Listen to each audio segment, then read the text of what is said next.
Olá, sejam bem-vindos, bem-vindas, bem-vindos ao canal Tocando o Coração, Enxergando a Alma. Patrícia Ziane Benites, psicóloga e escritora. E hoje, na verdade, depois de, eu acho que não chega a um ano, mas uns 8 uns bons meses, né? talvez, né? A gente finalmente está conseguindo gravar, né? O Paco, então, hoje está aqui com a gente para poder conversar um pouquinho sobre a trajetória dele, né? Os livros. A gente se conheceu numa atividade que tinha a ver com um festival, né, do Paranhana Literário, ano passado, que era de celebração, na verdade, né? E foi bem bacana. E na hora, assim, vamos sim, vamos conversar, Mas, enfim, às vezes, né, a gente não consegue estar sempre nos espaços, mas que maravilha que agora, no tempo que era para ser, estamos aqui para poder conversar, então, sobre a tua literatura, né, sobre o que te despertou para a escrita, né, e os teus livros, né, o caminho dos teus livros. Muito obrigado, muito obrigado. É um prazer poder estar aqui, Patrícia, falar um pouquinho sobre a escrita e a leitura no geral, né? E principalmente sobre a minha relação com a escrita, com a leitura e como isso mudou e moldou a minha vida ao longo do tempo. Eu espero que um pouquinho do que eu faço possa tocar as pessoas que vão assistir junto com a gente. Sem dúvida, sem dúvida. E eu acho que é muito bacana tu trazer essa percepção de tocar. Porque é isso, né? Acho que quando a gente escreve, a gente põe para fora algo que para a gente percorre um caminho dentro da gente e a gente quer que isso encontre outras pessoas. Então, nesse caminho de encontrar outras pessoas, para que elas sejam tocadas de alguma forma por aquilo que a gente produziu, né? Sim, com certeza. Eu acho que a leitura e a escrita é uma das artes mais democráticas que existem, né?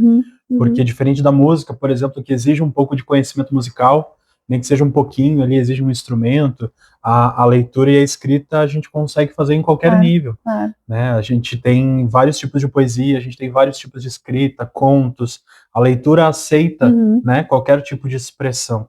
Então eu acho que é nessa facilidade de usar a leitura como expressão que eu fui me encontrando assim, ao longo do tempo. Que bacana, que bacana. E o que te mobilizou para a escrita? Pois é, eu acho que a minha relação com a escrita ela nasceu muito cedo, né? Quando eu era muito novo, eu lia muito, assim. A minha infância e adolescência não foram um período muito fácil, então foram nos livros que eu encontrei um lugar onde eu, como vocês estavam conversando, onde eu me sentia seguro, onde eu conseguia explorar outros lugares, outras realidades, onde eu conseguia ter previsibilidade do que ia acontecer, onde eu conseguia me sentir expresso e me expressar em coisas que eu ainda não entendia. Então, desde muito cedo, assim, eu comecei a ler. E aí eu falo muito da leitura enquanto democrática, né? Porque mesmo não tendo dinheiro e tendo uma realidade bem difícil, quando eu era novo, a gente sempre teve acesso à leitura na escola, biblioteca pública, nesses espaços assim, né? Tanto que quando eu era novo, eu não conseguia frequentar livrarias como eu gostaria, mas hoje eu sempre bato ponto aqui na Manas, então sempre que eu posso, é uma coisa que eu venho fazer muito. E sempre que eu posso, levo o livro para outras pessoas também, porque o livro foi uma ferramenta que me ajudou muito e me amparou muito durante o meu desenvolvimento, durante, né, enfim, períodos em que às vezes eu não tinha ninguém, eu sempre tinha um livro embaixo do braço. E aí eu gostava muito, e gosto ainda muito de romance policial, né? Então, quando eu era novo, eu lia muito romance policial. Eu comecei lendo os livros da Turma dos Tigres, eu não sei se tu vai lembrar, a Narete vai lembrar, né? Faziam muito sucesso na época os livros da Turma dos Tigres, foram os meus primeiros tipos de leitura. Depois eu fui, um outro livro que me chamou muita atenção, chamava Mistério da Casa Verde, se eu não me engano. Que era de um autor nacional, se eu não me engano. Eu não lembro do autor. Eu acho que era do Pedro Bandeira mesmo. Porque depois daquele livro eu comecei a pesquisar mais o Pedro Bandeira e eu fui para um outro livro dele que foi muito legal. Então eram livros que eu gostava muito de ler, gostava muito do mistério, gostava muito de investigar, gostava muito de tentar entender o que estava acontecendo. Eu acho que me ajudou muito nisso.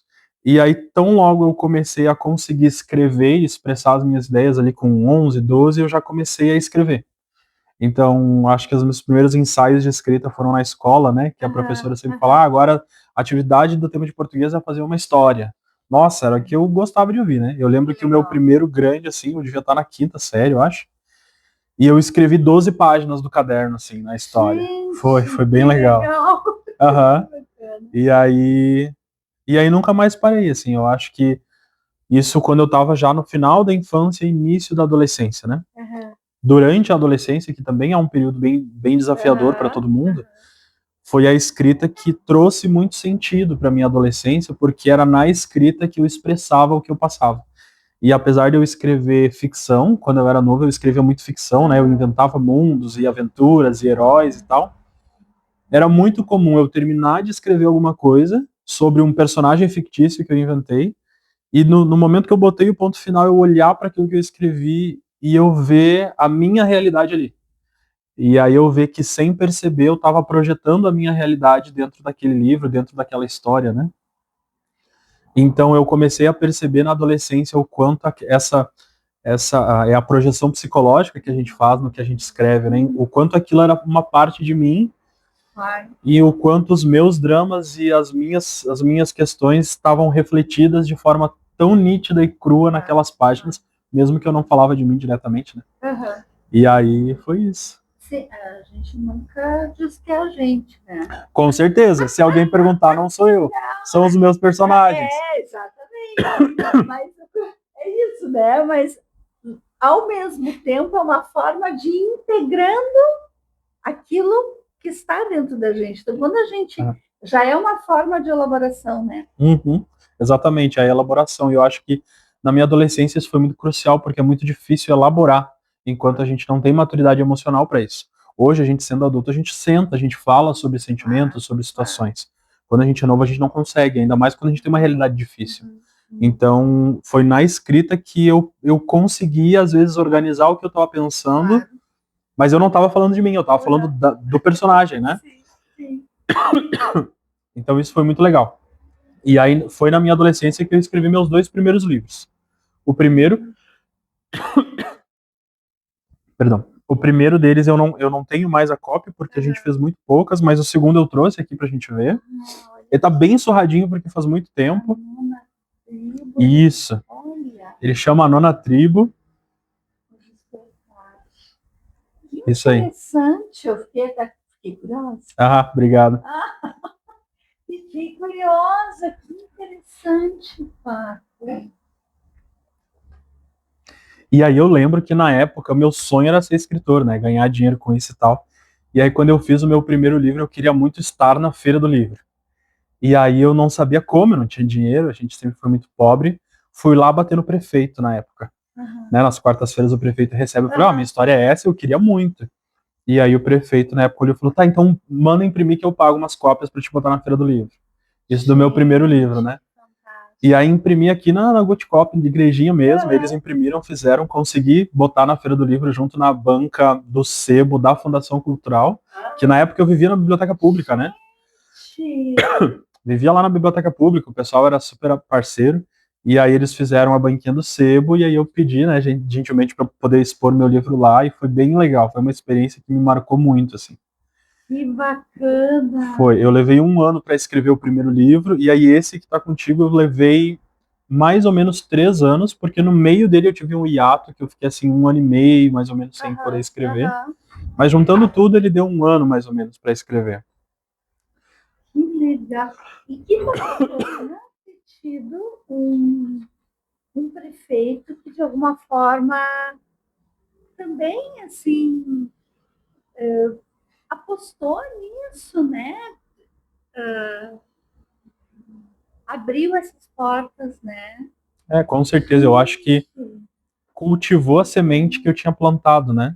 Porque a partir daquele primeiro livro foi que eu tive o impulso de escrever esse segundo que eu trouxe, e foi o mesmo caminho. Quando eu terminei, fui na prefeitura de novo, e aí o prefeito da época também me ajudou de novo, consegui botar na Feira do Livro de novo, e foi muito legal. E aí, na época, eu não entendia nada sobre editora, sobre impressão e quantidade e tal. O meu sonho era, tipo assim, vou expor na Feira do Livro, algum autor ou editora vai ver, vai chamar, vai querer, e foi muito legal, assim, né, na época.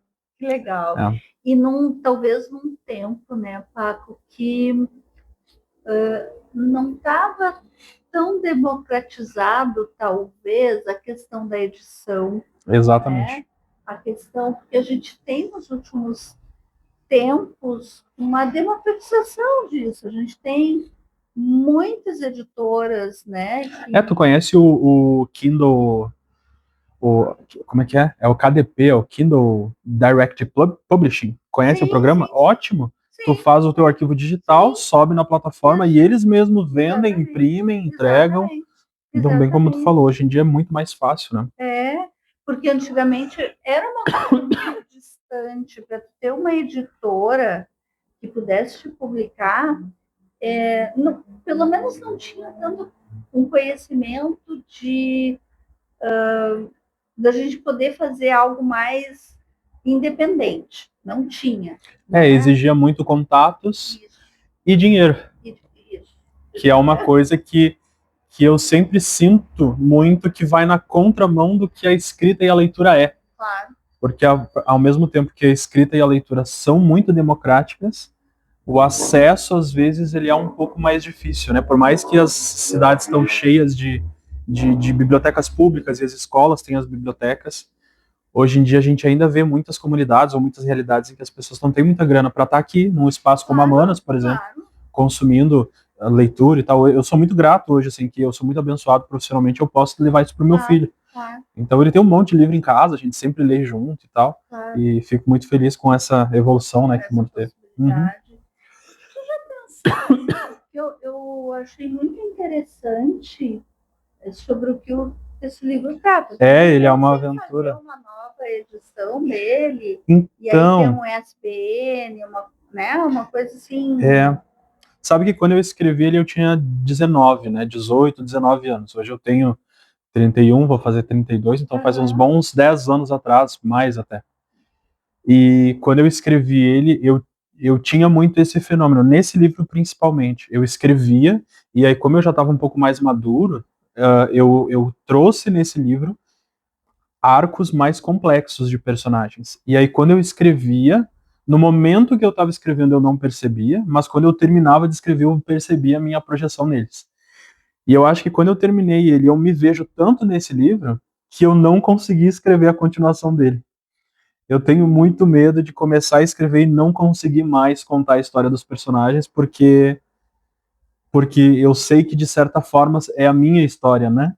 E aí, às vezes, eu tenho esse sentimento de não saber como voltar mais para esse espaço. Um espaço que eu ocupei lá, eu hoje... Porque quando eu escrevi ele, eu planejei ele para ser um arco de 6 volumes, né?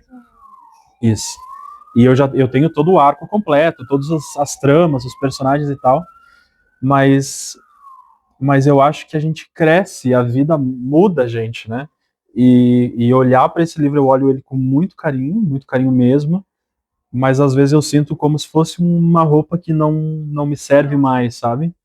É por isso que eu vejo muito o poder da escrita como expressão, né, de quem a gente é. Sim. Mas é com certeza uma história que eu amo demais, é uma história que eu gostaria muito de poder concluir, de poder contar, e como tu mesmo disse, né, poder reescrever. Porque o jeito que eu escrevia na época não é mais o jeito que eu escrevo hoje, né, com certeza. Claro. Mas talvez seja a escrita, é uma coisa que aqui no canal se fala muito, a escrita ela é terapêutica, assim como a arte como um todo, por ser uma expressão e por tocar nos nossos sentimentos, nas nossas emoções, ela é terapêutica, né? Então, um livro, por mais que esteja ali espelhado muito de nós, é uma ficção. A não ser que seja uma autobiografia, alguma coisa assim que talvez o nosso olhar e a forma e o que a gente vai escrever, né? Enfim, talvez seja diferente. Mas talvez não seja esse o momento, né? Porque, como tu disseste, tu tá receoso com isso, né? Mas quem é que sabe dessas coisas? Agora quem assistir. Com certeza. Contei para todo mundo agora. Né? Uhum. Mas olha só, mas aí tu já destravou uma questão. Com certeza. Né? Tu já abriu uma outra possibilidade. Sim. Né? E aí talvez de poder, porque se tu tem todo um arco, que sabe em algum momento tu não vai produzindo sem talvez tu grudar na perspectiva de porque tinha muito de mim ali. Você não precisa hoje ter, mas aqueles personagens vão se construir Sim. dentro de uma ficção algo muito interessante. E eu acho também que a gente, enquanto escritor, a gente tem todo momento tá gerenciando expectativa, né? Porque escrever é uma coisa. Escrever e lançar, sabendo que existe um pedaço teu ali, é de um movimento de vulnerabilidade muito grande. Porque a partir do momento que tu tá lançando um livro para alguém, tu tá pegando um pedaço teu, colocando na mão e dando para alguém falando, toma, é um pedaço meu que tu tá pegando aqui. Uhum. E aí existe todo um movimento assim de será que as pessoas vão gostar? Será que elas vão se engajar? Será que elas vão se identificar? Será que elas não vão gostar? Né? E se eu não conseguir vender e tal? E aí era muito difícil lidar com essas questões na época. Eu acho que esse também é um dos motivos de eu não ter conseguido voltar ainda para essa história e concluir ela. Mas eu acho que também foi um passo importante, porque depois dessa ficção foi quando eu comecei a escrever poesia. Que aí foi quando eu comecei a perceber, eu me percebi tão emocionalmente presente nessa ficção, apesar de que é uma ficção de aventura, de ação, não tem nada de emocional nela, né? Mas eu me percebia tão presente ali, e eu sentia tanta necessidade de continuar escrevendo, que foi quando eu terminei esse livro que eu comecei a me aventurar na poesia. E aí foi quando eu comecei a escrever poemas e poesias, e comecei a encontrar a escrita de um outro jeito também a partir disso. Tu vê que interessante o movimento que tu fizesse, né? Que bacana. E tu tá com os teus livros de poesia também? Isso, eu tenho alguns aqui, mas para mim chegar neles ainda teve um período, assim. Porque daí quando eu saí da ficção, eu tava ali no início dos meus anos 20 alguma coisa, que também foi um período emocionalmente intenso na minha vida, e a escrita da poesia, ela veio é mais do que um desabafo, era um jeito que eu tinha de conseguir arrancar do peito coisas tão difíceis que eu não sabia como.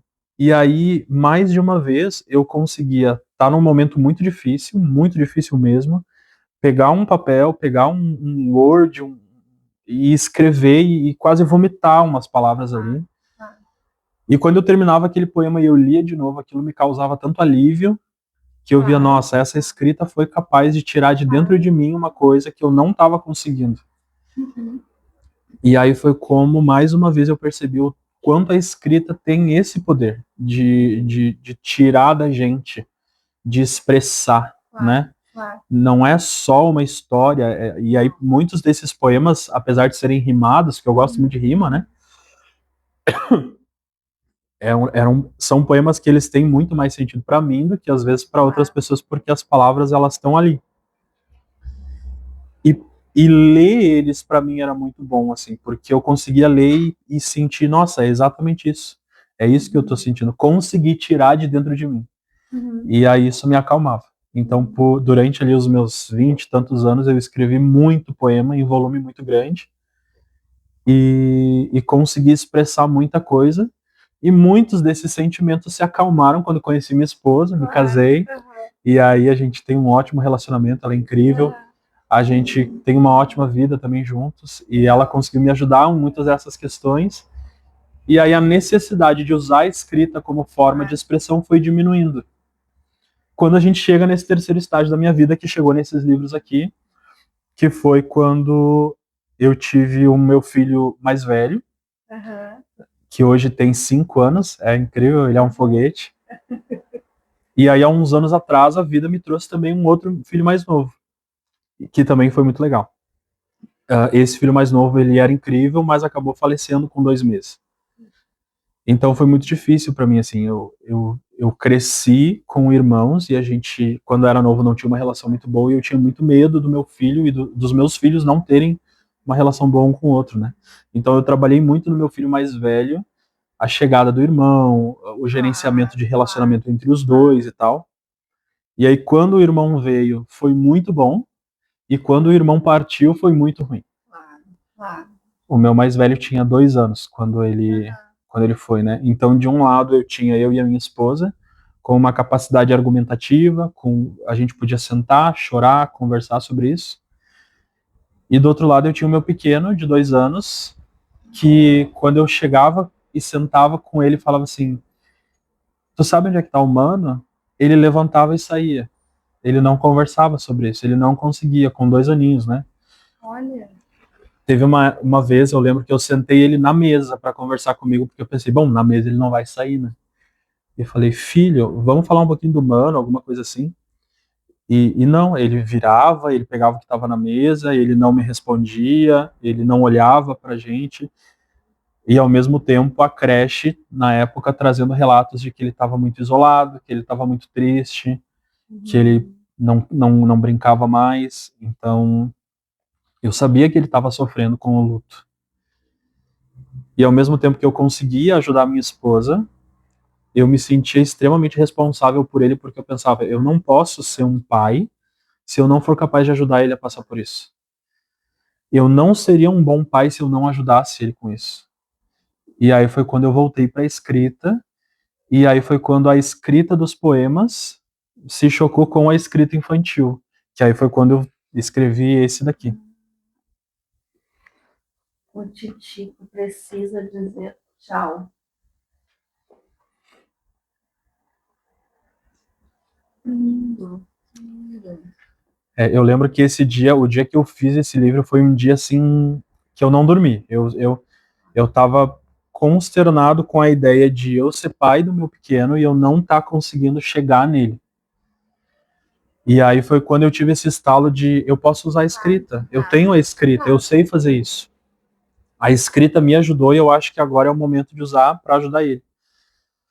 E aí eu sentei no meu computador de noite e fui madrugada dentro, escrevendo e fazendo esse livro. Ele conta a história do Titico, que é um menino que tem um irmão, e esse irmão de repente vai embora, e os pais dele choram muito, ficam tristes, e ele não sabe o que está acontecendo com ele, porque ele sente tristeza, ele sente raiva.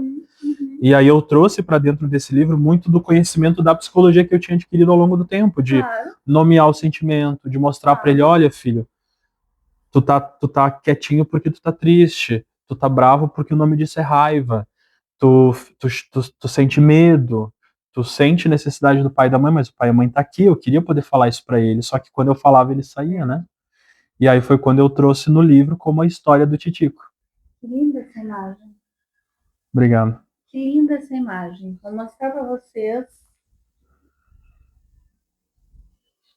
Olha que lindo. Repare nessa imagem aqui. E eu vou ler o que está escrito em volta. Pode, por favor.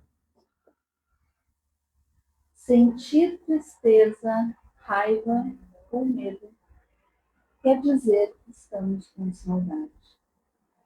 E Titico amava muito Mano. Essa era a verdade. Que lindo isso. Muito inspirador para um momento tão difícil, né? E que, de uma certa maneira, tu tirasse de dentro de ti forças que talvez naquele momento nem sabia de onde, né? Para conseguir acolher o teu filho ao mesmo tempo que acolher a tua dor, né? E a da tua esposa. E acho que esse é o poder da escrita e o poder da arte que tanto a gente fala aqui, né?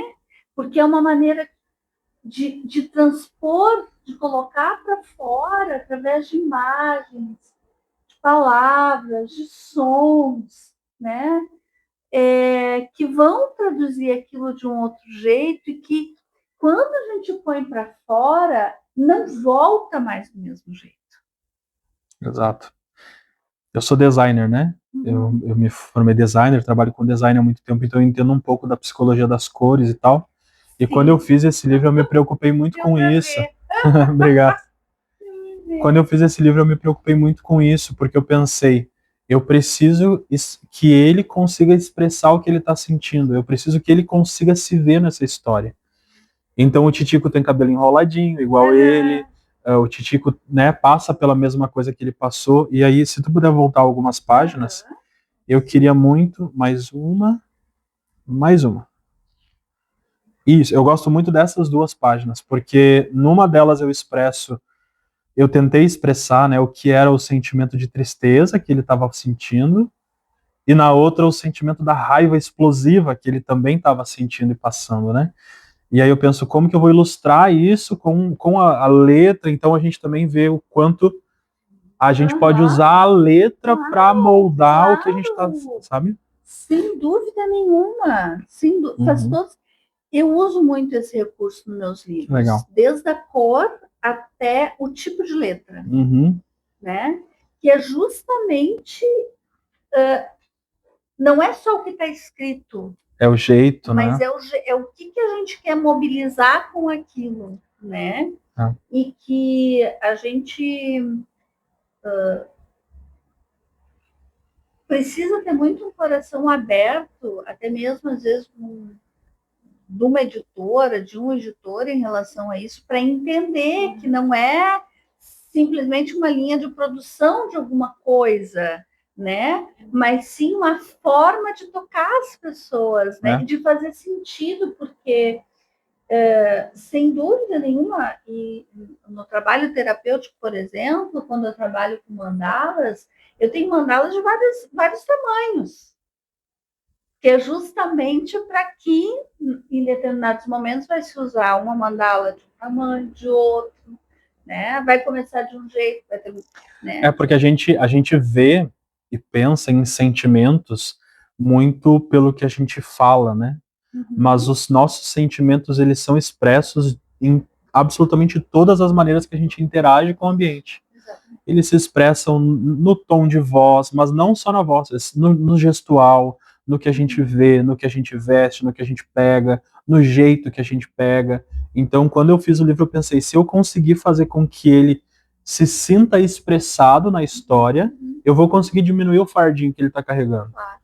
E como tu disse, foi muito um exercício de olhar para os meus próprios cacos na época e pensar, eu não posso dar atenção para eles agora, porque o meu filho precisa mais, mas no processo de ajudar ele, eu acabo me ajudando também. Claro, sem dúvida nenhuma. E aí, quando eu li para ele a primeira vez, eu estava bem receoso, não sabia, primeiro eu não sabia se ele queria que eu lesse. E aí, quando eu li, ele ficou em silêncio o tempo todo. Quando eu terminei, eu vi que ele estava quase chorando. E aí, quando eu terminei, eu fechei o livro. E falei, gostou, filho? E ele foi com a mão, abriu e disse para mim ler de novo. Então, ali naquele momento, a gente leu umas 3 vezes, assim. Porque ele pediu, sabe? E aí eu dei toda a atenção, assim, ó, vou parar, vou ler devagar. E nossa, depois daquele momento ali, ele parece que criança é muito simples, né? A gente que complica. Não, é o dito adulto que complica. A criança é mais simples, sim, né? E aí eu senti um pouco de inveja dele até, porque depois que a gente leu junto ali umas 2, 3 vezes, parece que resolveu. Claro. É que a criança tem muito lúdico. O que acontece é que caminho que a gente, né, encontra, e eu acho que é natural que você fala da inveja, porque... A invejinha boa, né? Mas a inveja no sentido de que, puxa, às vezes eu queria ter essa... facilidade, eu diria. Pois é, a gente teve uns pequenos problemas técnicos, mas agora já resolvidos os problemas técnicos, nós voltamos então, né? E a gente estava conversando assim do quanto que a criança ela é lúdica, né? E nessa ludicidade ela vai conseguindo lidar, aprendendo a lidar, até para que futuramente, né, não tenha impactos mais difíceis, mais complexos, não vai juntando, né? Eu acho que a gente, enquanto adulto, a gente constrói muita barreira, né? Isso. E a criança, ela ainda é muito crua, assim, da vida. Então, para ela é muito simples, né? A gente explica, ela entende, ela se resolve ali. Ela consegue se resolver emocionalmente mais fácil. Mas à medida que a gente não se resolve enquanto criança, isso parece que vai criando camadas e camadas e camadas, e aí quando a gente tá adulto, a gente tem lá um pepinão para descascar que é mais difícil. Mesmo. Então, quando eu li para ele, assim, a primeira vez, a gente leu umas 2, 3 vezes direto, e aí em casa, assim, as casas têm corações, eu diria, né? Tem muita gente que o coração da casa é a cozinha. Lá em casa, o coração da casa é a sala sempre. Então a gente tem sempre o sofá, tem um tapete, e aí a gente sempre brinca no tapete, a gente joga jogos ali, e a gente tem a estantezinha, assim, o rack embaixo da televisão, e aí, então ali ficavam as coisinhas dele, e ele sempre teve os livrinhos dele. E aí, depois que a gente leu, eu coloquei o livro do Titico ali, e disse pra ele, quando quiser ler é só pegar. E aí depois disso, vez ou outra, ele ia lá, pegava o livrinho e trazia, né? Vamos ler de novo, né? E a gente lia de novo e tal. Hoje ele guarda o livrinho na biblioteca dele, que ele tem uns livrinhos dele lá, ele guarda junto com carinho. Então eu percebi que foi assim o momento em que eu redescobri, eu acho pela terceira vez, a escrita como agora não mais a ferramenta de me entender, mas usar o background que eu consegui para ajudar outras pessoas a se encontrarem e se entenderem. Principalmente com outras crianças, né? Que bacana, que bacana. Obrigado. Isso é... Tudo sempre é possível, né? E tá aí o grande papel da literatura, assim, né? E depois desse... Isso, e daí, quando eu comecei a ver esse espaço, assim, de leitura e do poder da escrita, principalmente na criança...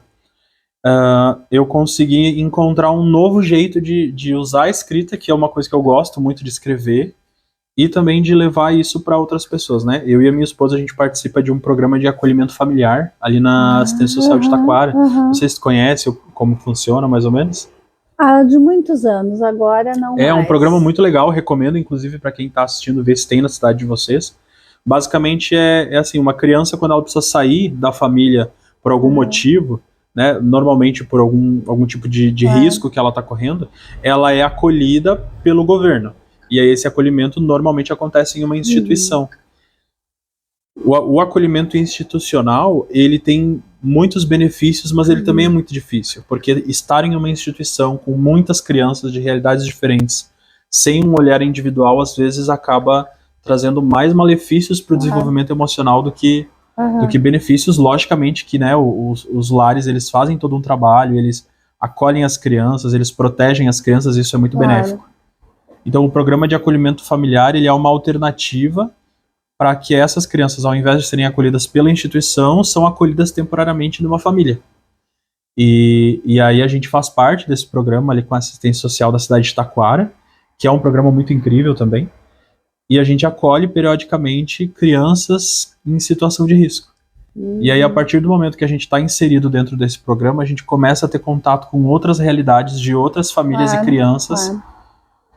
E crianças que, numa idade muito tenra, têm que lidar com questões emocionais gigantescas e não tem repertório para isso. E para nós, assim, além de acolher e dar carinho, segurança, comida, também existe essa demanda de, bom, como é que eu vou ajudar essa criança a lidar com isso? Então, a primeira vez que eu usei o recurso da escrita foi quando a gente acolheu uma menininha de 1 ano e pouco. Nessa época, meu filho já tinha uns 3 anos, ele entende bem o serviço, a gente conversa muito com ele sobre isso, mas ele estava tendo bastante ciúme.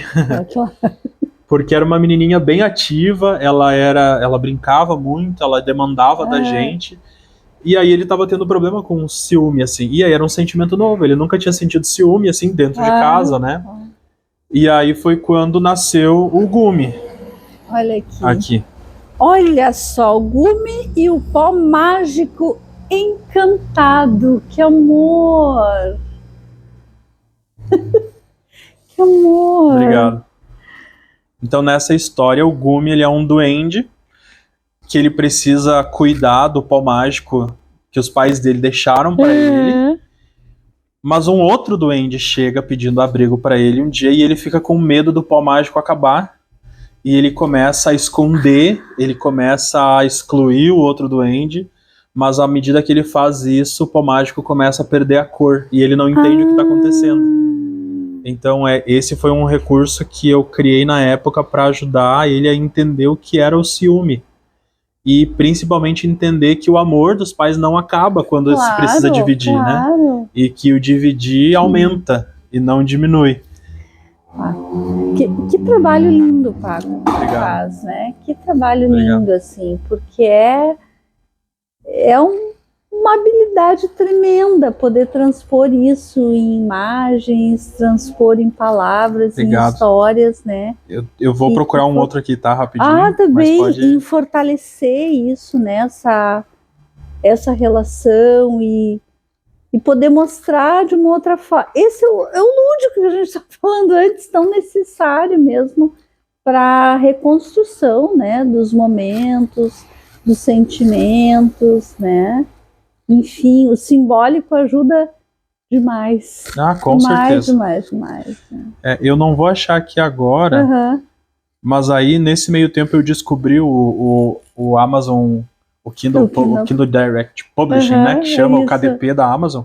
E aí, junto com o serviço de acolhimento, a gente identificou, assim, outras situações que aconteciam muito, como, por exemplo, o quanto as crianças se sentem culpadas quando acontece uma situação familiar.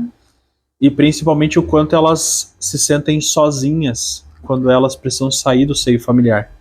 E aí foi quando nasceram outras duas obras que fazem uma coleção, eu diria, junto com o Gumi, que é o Cucunico, que é o Cucunico precisa encontrar a sua família.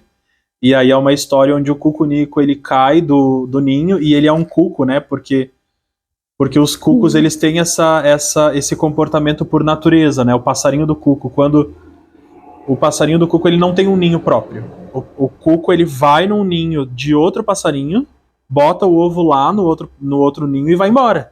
E aí esse outro passarinho choca e de repente nasce um filho que não é dele. E aí normalmente esses outros pássaros expulsam esse passarinho, ou eles criam junto, mas enfim, né?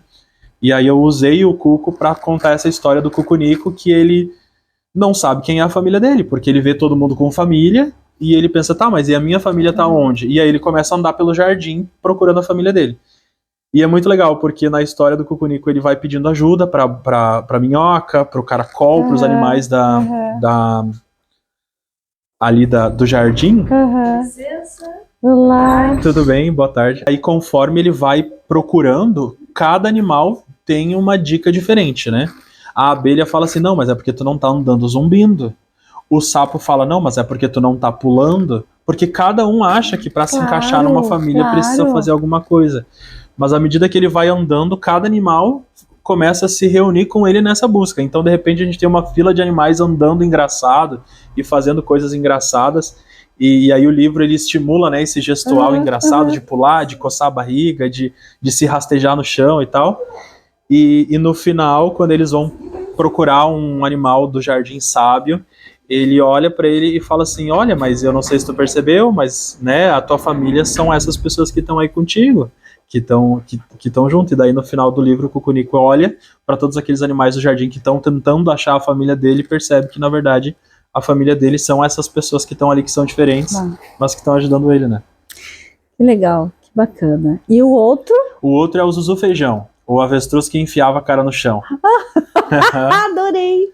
A história do Zuzu Feijão é muito legal também, que ele era um avestruz muito medroso e quando acontecia alguma coisa ele enfiava a cara no chão.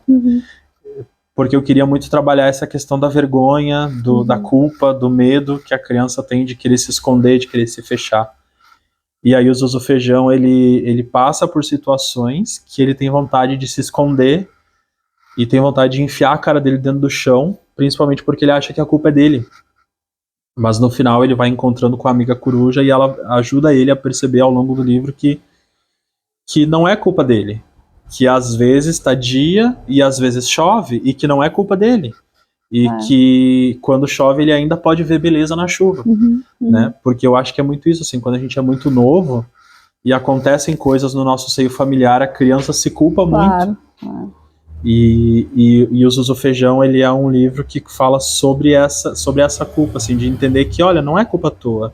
Se os teus pais brigam, ou se um dia chove, ou se não tem a comida certa, ou se faltou a comida na mesa, não é culpa tua, né? Acontece. Olha só, que bacana, Paco. Que lindeza a gente ter finalmente conseguido conversar, né? Obrigado. Porque olha tudo que tu está trazendo para nós hoje de expansão de consciência e de possibilidades para poder lidar com as questões da vida, Eu achei aqui né? um PDF do Zuzu Feijão, ó. Olha Não sei se só, tu... que Peraí, legal. deixa eu tirar um pouquinho. Ó, tá vendo?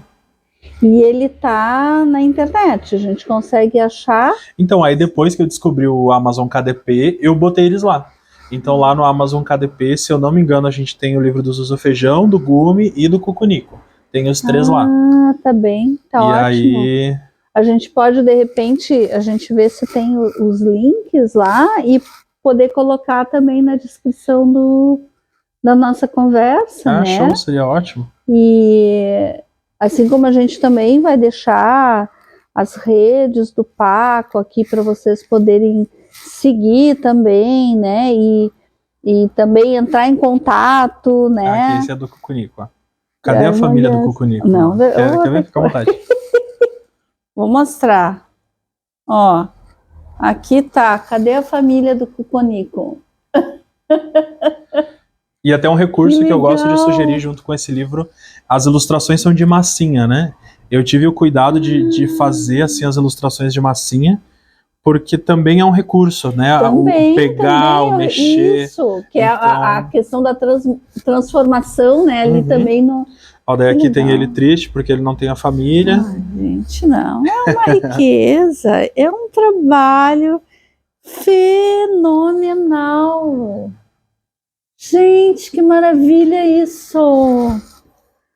Meu Deus do céu. Que show, Paco. Que show. Obrigado. Que show. E do feijão tu consegue puxar para o que eu acabei não mostrando? Consigo. Mostro. Eu posso só pegar o finalzinho aqui, porque daí que nem eu falei, deixa eu pegar um exemplo aqui, ó. Posso ir explorando ele assim? Claro, pode sim. Então o primeiro que ele encontra é a minhoca, né? E aí a minhoca diz pra ele que ele tem que ter um sorriso no rosto. E aí lá vai os dois andando sorrindo. E a família não aparecia. E aí tem os dois andando sorrindo, né? E aí até a ideia é trabalhar com a criança isso durante a história, né? Não, vamos andar sorrindo agora. Olha. Mas o Cucunico ainda tá meio triste, ele tá tentando sorrir ali com a minhoca. Né? Mas ainda tá. Não, e a habilidade de poder fazer isso em massinha, né? É algo que... É, como recurso dá pra explorar várias coisas, dá pra fazer até fazer a massinha em si. Perdão, como também dá pra pegar as crianças que, tipo assim, tô fazendo uma hora do conto, né? Então levanta as crianças em filinha e dá uma voltinha com elas sorrindo. Mas aí não dá certo. Daí eles encontram depois o sapo Benedito, e o sapo diz que eles têm que andar com a língua pra fora. E aí vão lá eles andando, os 3 sorrindo com a língua pra fora. Aí aqui só não tem eles com a língua pra fora, mas tem o sapo Benedito junto. Fantástico, olha os caras.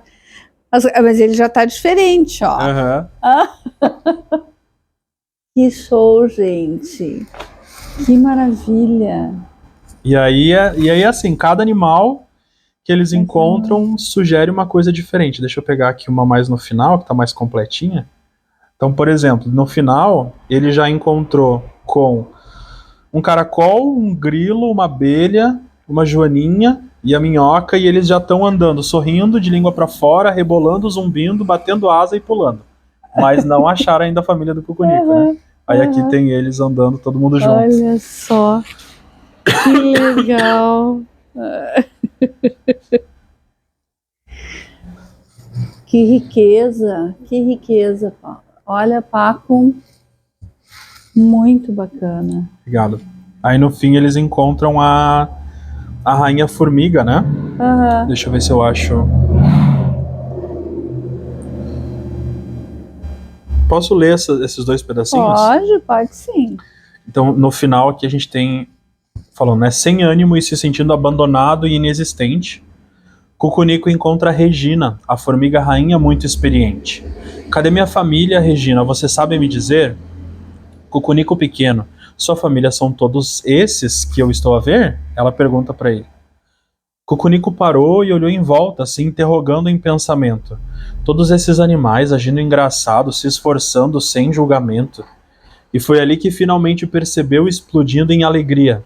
Família não era só sangue, também eram as pessoas que pelo caminho a gente conhecia. Falou isso para todos e todos sorriram satisfeitos. No fim, era tudo simples assim. Uma nova família ali nasceu, a família Cucunico, sobrenome Jardim. Que daí é essa família aqui. Fantástico! Que fantástico! Gente! Que especial, Paco. Obrigado. Que especial. Porque nas situações de acolhimento é assim, né? A gente tem crianças que às vezes não podem mais voltar para o mesmo seio da família. Não só acolhimento, como adoção ou alguma outra coisa também. Que a criança por algum motivo não pode, ou a criança se sente deslocada, ou ela não consegue encontrar. Mas eu acho que é muito disso, né? De ressignificar, de olhar, olha, eu sei que é uma situação difícil, mas tu não tá sozinha. Tem pessoas por ti, né? Se tu parar e olhar em volta, tu vai ver que tem pessoas por ti. E aí o Zuzu Feijão é esse, se quiser explorar as ilustrações, pode ir. Vou mostrar aqui. Zuzu Feijão. Que tal Zuzu Feijão? Que barato. Que show. Mas acho que a gente vai deixar... Ai, que amor. A gente vai deixar o link, de repente. Que interessante. Olha só. Para que então as pessoas possam acessar, né? Possam... Olha só. Aí é quando os pais dele brigam, né? Que coisa, gente. Que interessante. Eu acho que traz uma perspectiva muito interessante, né? Obrigado. Dessas coisas de vida que tu vai vendo e a transformação que tu vai buscando provocar a partir daquilo que te toca. Uma coisa que vocês falaram antes que eu concordo muito é que eu acho que todo mundo gosta de ler. Se alguém diz que não gosta de ler é só porque ainda não leu a coisa certa. Isso mesmo. Ah, mas exatamente. Eu não gosto de ler livro. Mas já tentou ler uma revista? Já tentou ler um quadrinho? Já tentou ler uma curiosidade? Já tentou ler um mistério, um romance? Já tentou ler um... tem tanta coisa. E a leitura tem esse poder, né? De se identificar com as pessoas, de trazer expressão, de trazer essa tirar da gente muita coisa, né? Sim, sim. Aí no Zuzu Feijão, no final, ele se sente aliviado, né? De descobrir que, na verdade, não é culpa dele. E aí eu acho que uma das ilustrações que eu mais gosto é essa do final, porque ele tá feliz na chuva. E eu acho que é uma ilustração que mostra o quanto, mesmo as coisas estando difíceis, a gente ainda pode encontrar coisas pra... Exatamente. Que bacana, que bacana. E como que as pessoas podem ter acesso, né, aos teus livros, enfim, de que maneira, assim? Hoje eu acho que os dois principais modos de conseguir qualquer um deles é pela Amazon. Lá na Amazon eu consegui fazer a publicação deles, então lá a gente consegue. Mas caso alguém queira entrar em contato comigo diretamente pelo Instagram, eu ainda consigo fazer a impressão manual. E aí os miolinhos eu mesmo costuro com esses aí estão costurados com linha, que eu pego, que eu fiz pro meu pequeno, né, com bastante cuidado. Então se a pessoa quiser esse trabalho mais manual, mais cuidadoso, é só entrar em contato comigo pelo Insta, eu consigo imprimir, fazer assim e enviar pelo correio, né? Mas na Amazon também tem lá, então é só procurar lá Gumi, o Pó Mágico, ou o Zuzu Feijão, o Cucunico. Lá na página da Amazon. Que show. Eu gosto muito disso artesanal. Na verdade, os únicos livros mais artesanais que eu fiz foram, na verdade, 2 livros infantis, né? que foram para crianças específicas. Então eu criei histórias que tinham a ver com aquelas 2 crianças, né? Enfim, e aí foi todo artesanal também, né? E foi bem interessante, assim, foi algo de uma aventura inusitada, né? Sim. Mas que é muito, muito bacana, né? Isso, assim, eu me senti me realizando, fazendo aquilo, pensando quem era aquela criança, então foi muito interessante, assim, né?